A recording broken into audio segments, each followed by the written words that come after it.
Bonjour, la Bible nous révèle qu'à notre nouvelle naissance, nous sommes devenus le temple du Saint-Esprit. Plus particulièrement, notre corps, ce corps, est devenu l'enveloppe, le temple du Saint-Esprit. Il est donc important de pouvoir faire attention de ce qu'on fait avec ce corps, puisque ce corps est censé être saint. Et la parole de Dieu nous encourage à devenir saints dans toute notre conduite. On ne naît pas, entre guillemets, saint, même si en étant bébé, un bébé n'a jamais péché, mais il arrive par la suite des occasions de chute, de péché.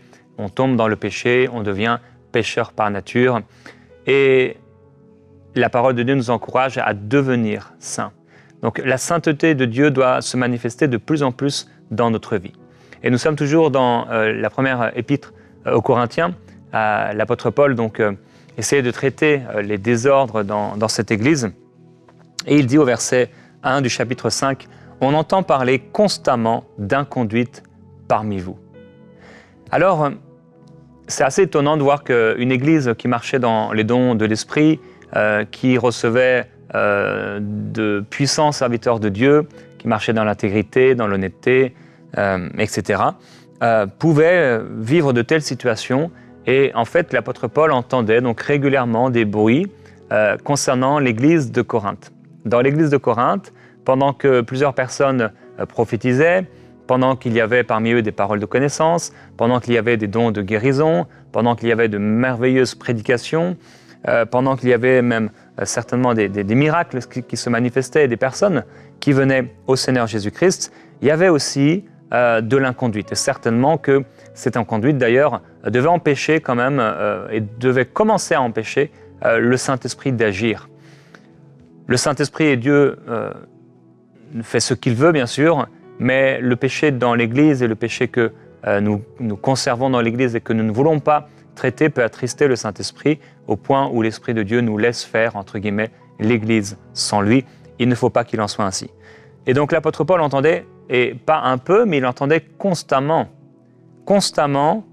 parler d'inconduite dans l'église de Corinthe. Et il dit même, c'est au point où l'un de vous a la femme de son père. Ça veut dire qu'il venait, comme je l'ai dit cette semaine, bras dessous à l'église, comme si rien n'était, et ils venaient là ensemble, entre guillemets, célébrer Dieu. Constamment, il entendait parler d'inconduite. Alors, qu'est-ce que l'inconduite ? Donc l'inconduite, c'est le fait de ne pas savoir gérer, contrôler nos corps. C'est le fait de ne pas savoir dominer les pulsions de notre corps, les convoitises qui parfois font un travail dans l'âme du vieil homme pour se manifester. Et ça a souvent attrait à ce qui est donc charnel, physique, et particulièrement la sexualité. Un peu plus loin, au chapitre 7, il va dire, on va passer maintenant à ce que vous m'avez écrit, en parlant donc aux Corinthiens, « Il est bon pour l'homme de ne pas toucher de femme, cependant, à cause des occasions d'inconduite, que chaque mari ait sa femme et que chaque femme ait son mari. » Donc que chacun ait sa femme et que chaque femme ait son mari. Donc ça veut dire qu'il y a des occasions d'inconduite. L'inconduite, c'est donc le fait de ne pas savoir garder son corps dans la sainteté, et ce sont les œuvres d'inconduite qui vont se manifester, particulièrement au niveau de la sexualité, et l'apôtre Paul dit qu'il y a des occasions d'inconduite. Alors, ces occasions d'inconduite, c'est ici par exemple, dans le cas dans cet exemple, c'est des personnes qui ne seraient pas mariées, et parce que c'est vrai, les personnes qui ne sont pas mariées peuvent avoir plus de défis concernant la sexualité, parce qu'ils sont faits comme tous ceux qui sont mariés en 3 dimensions, ils ont un corps également, mais ils ont des pulsions et ils ne peuvent pas se nourrir au niveau de la sexualité comme le font des gens qui sont mariés. Si vous êtes célibataire, vous savez ce dont je parle mieux que moi-même, puisque vous pouvez vivre parfois et vous ressentez des pulsions dans votre corps. Vous pouvez même être un bon chrétien, être une bonne chrétienne, mais parfois vous êtes traversé par certaines pulsions qui peuvent vous étonner d'ailleurs. Et voilà, c'est là et donc ce sont des occasions. Il y a des occasions d'inconduite, donc puisque votre chair et le vieil homme va essayer de pouvoir assouvir ces pulsions dans des choses qui sont mauvaises, et là vous êtes confronté à un choix. Alors que l'homme marié, la femme mariée peut aller à la rencontre de celle ou de celui qu'il ou qu'elle aime, et là il va entre guillemets se nourrir et même se décharger. Bien, pour le célibataire, c'est autre chose. C'est beaucoup plus difficile, même s'il peut passer à travers le sport, etc., pour décharger des choses dans l'âme et dans le psychique, dans le corps même, c'est quand même différent. Et donc on se retrouve en tant que célibataire confronté à des situations, des occasions d'inconduite par exemple.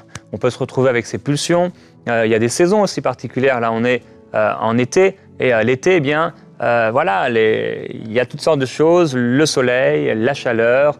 Si on va à la mer, il y a aussi voilà, les maillots de bain, il y a les cocktails, il y a je ne sais quoi. Et tout ça, il y a aussi l'esprit de séduction qui est dans le monde et parfois dans l'église. Les gens sont habillés différemment aussi.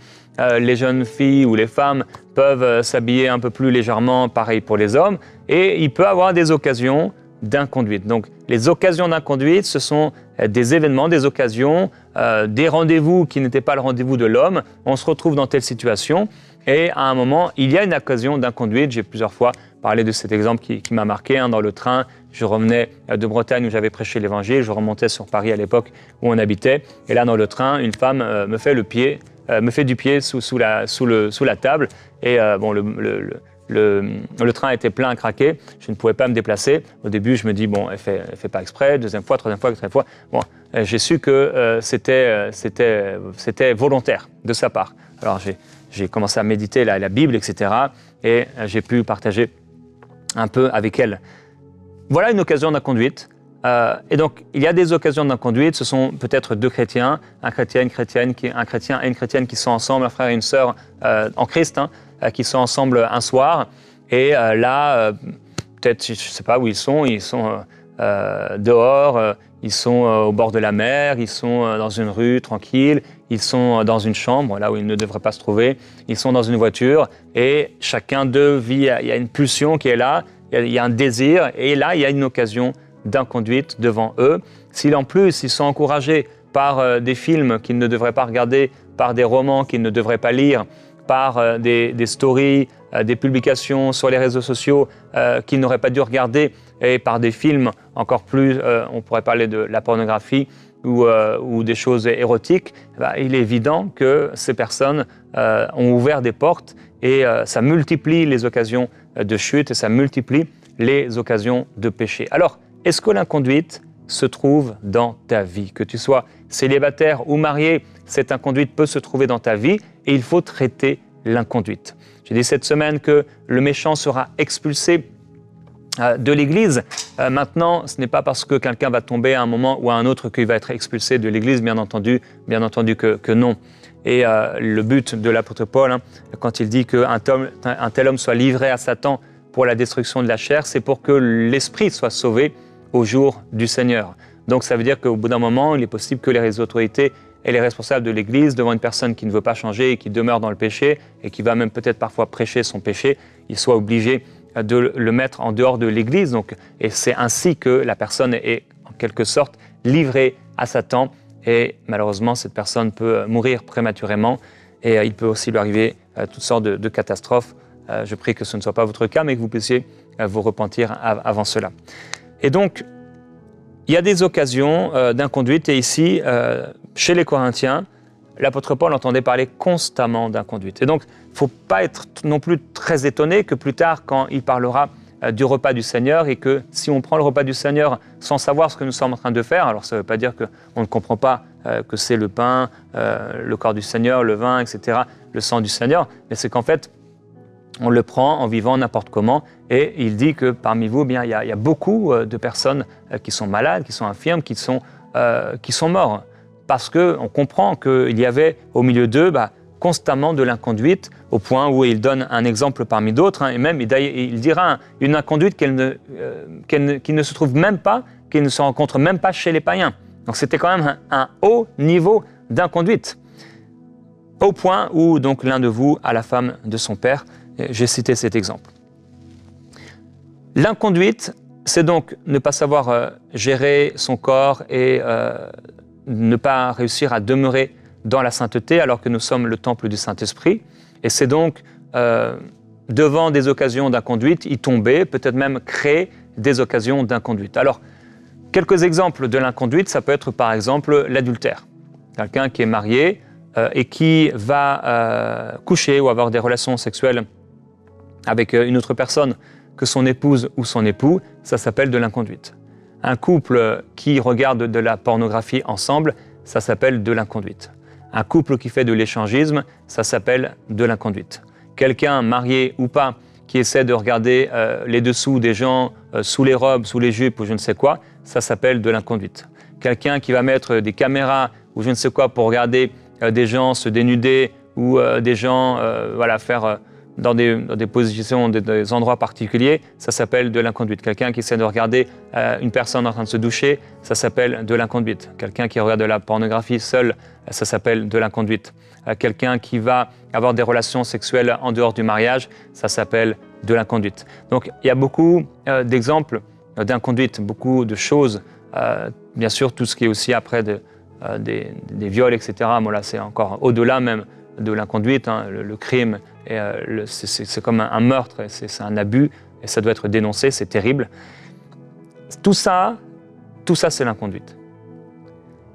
Il faut régler le problème de l'inconduite dans notre vie. Le Seigneur Jésus-Christ vous a libéré, vous a affranchi pour une totale liberté. Vous ne devez ne pas croire, vous devez refuser de croire que le péché est trop fort et vous ne devez pas devenir esclave du péché. La parole de Dieu dit que chacun est esclave de ce qui a triomphé de lui. Et je prie que le Seigneur libère de l'esclavage. Si cette pulsion est tellement forte que tu ne peux faire autrement, le Seigneur veut te libérer aujourd'hui. Le Seigneur veut te toucher de manière spéciale et que ces pulsions, parce qu'il y a parfois des pulsions qui ne sont pas seulement charnelles, mais elles sont sataniques, à l'intérieur de l'homme, à l'intérieur de la femme, et c'est comme ça brûle. Ça brûle et ça te pousse à faire cette chose. On pourrait parler de la masturbation, qui est aussi de l'inconduite. L'apôtre Paul dira « Les aliments sont pour le ventre pour les aliments, Dieu détruira l'un comme l'autre, mais le corps n'est pas pour l'inconduite, il est pour le Seigneur et le Seigneur pour le corps. » Ton corps, mon corps, n'est pas pour l'inconduite, mais ce corps est pour le Seigneur. Ça veut dire que je dois garder mon corps pour le Seigneur. En grandissant, j'ai dû garder mon corps pour le Seigneur. Quand je suis venu au Seigneur ou revenu au Seigneur à l'âge de 18 ans, j'ai dû faire le choix de garder mon corps pour le Seigneur. Alors, tout n'a pas été toujours facile, surtout dans mon adolescence où j'avais le langage des chrétiens, mais ma vie ne reflétait pas celle d'un disciple. C'est une chose d'être chrétien, c'en est une autre d'être disciple. J'étais amorcé par mes convoitises, j'étais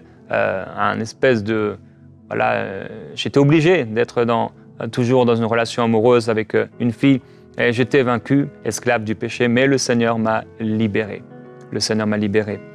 Et j'ai dû garder mon corps dans la sainteté. Par la grâce du Seigneur, le Seigneur m'a permis de marcher dans la sainteté et ce corps vivre vraiment, vraiment dans la sainteté. Le Seigneur m'a épargné de tomber dans la pornographie, de tomber dans l'adultère, de tomber dans l'impudicité, de tomber dans toutes sortes de choses. Et c'est sa grâce. Et je prie que cette même grâce te soit donnée, mon frère, ma sœur, parce que ton corps n'est pas pour l'inconduite. Ton corps est le temple du Saint-Esprit. Ton corps est pour le Seigneur. Ton corps lui appartient. Et il y a des pulsions que tu ressens dans la chair, il y a des choses que tu ressens, et je veux t'encourager à ne pas regarder certaines choses, à fermer tes yeux. David disait, je ne mettrai pas mes yeux sur une vierge.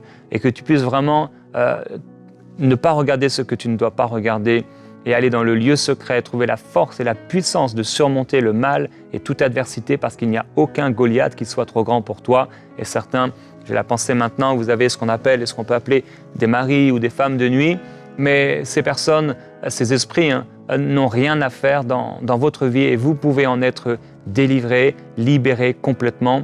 Et je vais également prier par rapport à cela parce que le Seigneur vous a affranchi et libéré. Et ces choses ne doivent avoir aucun accès dans votre vie. Et si vous avez à un moment fait le mal, si vous avez marché dans la fornication, dans l'impudicité, dans la masturbation, je ne sais quoi, et avec bien sûr des pensées qui accompagnaient cette masturbation, des pensées, vous imaginez des gens, etc., avec lesquels que vous connaissez ou pas, et vous avez fait ces choses, vous avez ouvert des portes, je vais prier que vraiment ces portes puissent être fermées par la puissance du Seigneur et que vous soyez libre, vraiment libre, complètement libre de l'inconduite. Il dit que celui qui s'attache au Seigneur est avec lui un seul esprit. Et donc on ne va pas prendre les membres de notre corps pour les associer, les unir avec une prostituée. Et ça aussi d'ailleurs, ça fait partie de l'inconduite. Si tu vas vers une prostituée, ça fait partie de l'inconduite et c'est quelque chose que tu ne dois pas faire. Les jeux érotiques en dehors du mariage, ça fait partie de l'inconduite. Regarder des photos et se nourrir de photos de filles ou d'hommes à moitié dénudés, ça fait partie de l'inconduite. Ce sont des choses que l'enfant de Dieu ne doit pas faire. Et qu'est-ce que nous dit Dieu par rapport à l'inconduite à travers son serviteur?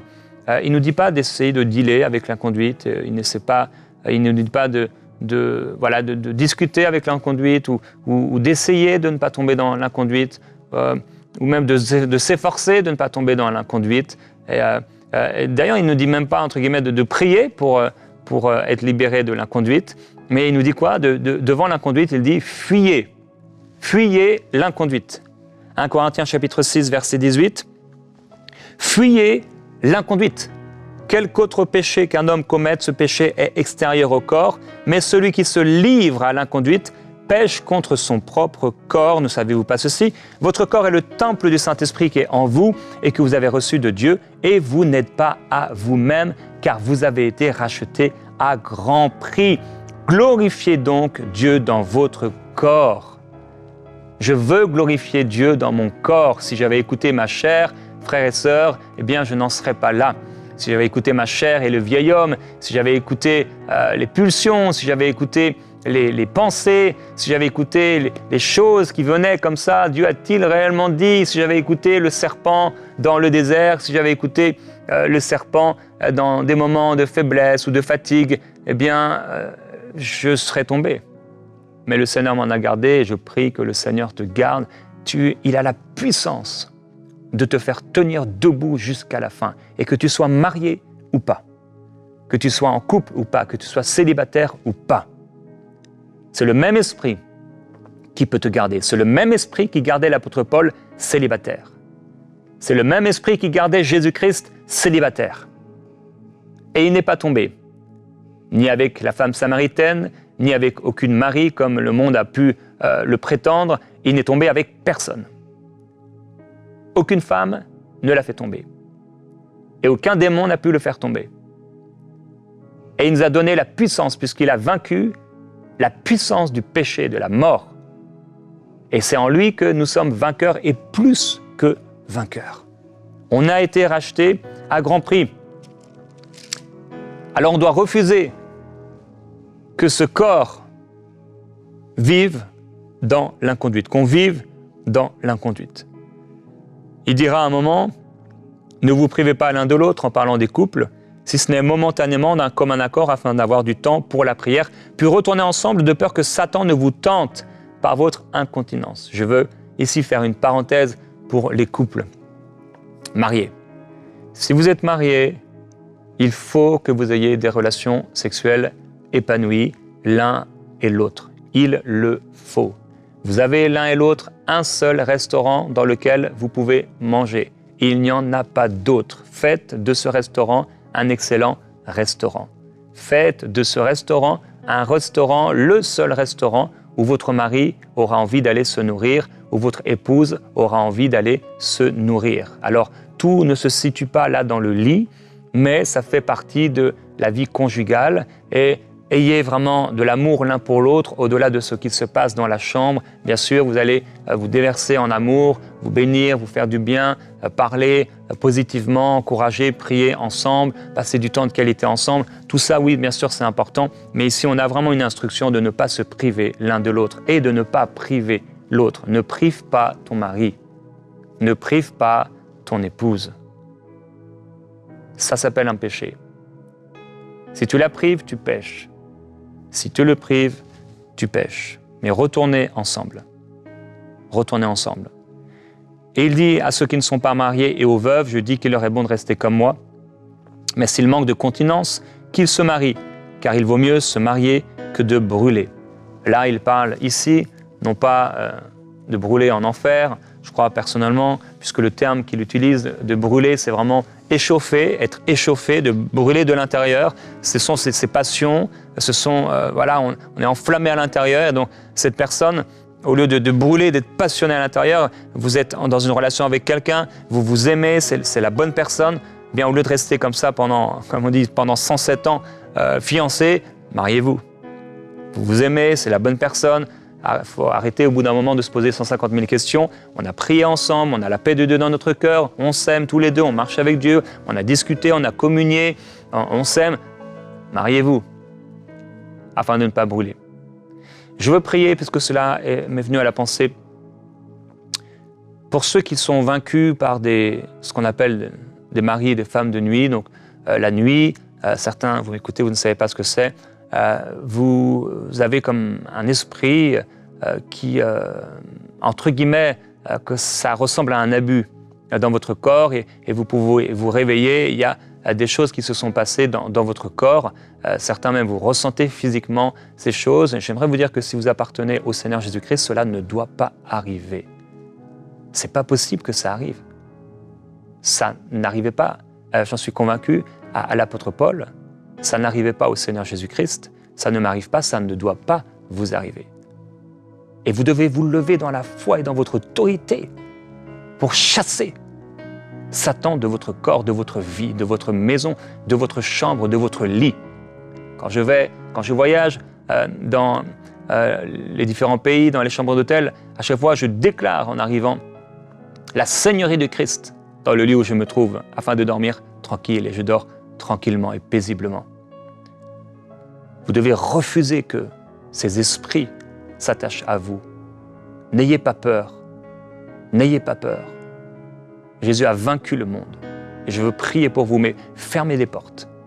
Fermez les portes dans votre vie. Fermez les portes qui doivent être fermées. Je prie maintenant pour vous. Père, je veux te glorifier et te remercier. Tu es bon, Seigneur. Certains, vous pouvez même poser votre main sur votre corps. Là où vous vous sentez conduit, et au nom de Jésus-Christ, j'ordonne maintenant à ces esprits impurs de lâcher votre corps, de quitter votre corps, au nom de Jésus-Christ. J'ordonne à tout esprit impur qui est venu, comme pour vous abuser dans votre sommeil, dans vos nuits, de quitter maintenant, au nom de Jésus-Christ. Esprit impur, tu sors maintenant, par la puissance de Dieu. Quelle que soit la façon dont tu es entré, je t'ordonne maintenant de quitter ce corps au nom de Jésus-Christ. Je brise votre influence maintenant à la puissance du péché dans votre corps. Par la puissance du nom de Jésus-Christ, soyez libérés maintenant. De la tête aux pieds, soyez libérés. Et que le feu de Dieu vienne consumer toute œuvre satanique, toute œuvre charnelle dans le nom du Seigneur. Que l'impudicité, que l'inconduite ne soit plus votre partage dans le nom du Seigneur. Que ce soit volontairement, que ce soit involontairement, soyez libérés maintenant. Père, je veux te glorifier et te remercier. On a parlé, j'ai cité plusieurs exemples d'inconduite.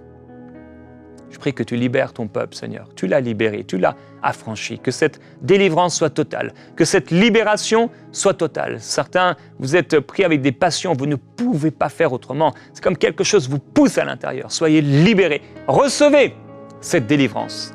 Au nom de Jésus-Christ, recevez cette délivrance. Dans le nom du Seigneur, alors que vous vous cachez pour faire ces choses, soyez libérés maintenant. Votre corps est le temple du Saint-Esprit.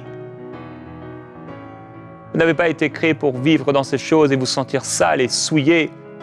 Vous n'avez pas été créé pour être souillé de l'intérieur, mais pour être pur de l'intérieur. Et vous avez été lavé, vous avez été sanctifié, vous avez été purifié. Certains, vous étiez auparavant dans ce genre de péché, mais le Seigneur vous a gardé. Ne retombez pas, ne retournez pas en arrière, ne retournez pas à votre vomi dans le nom du Seigneur Jésus-Christ. Seigneur, merci.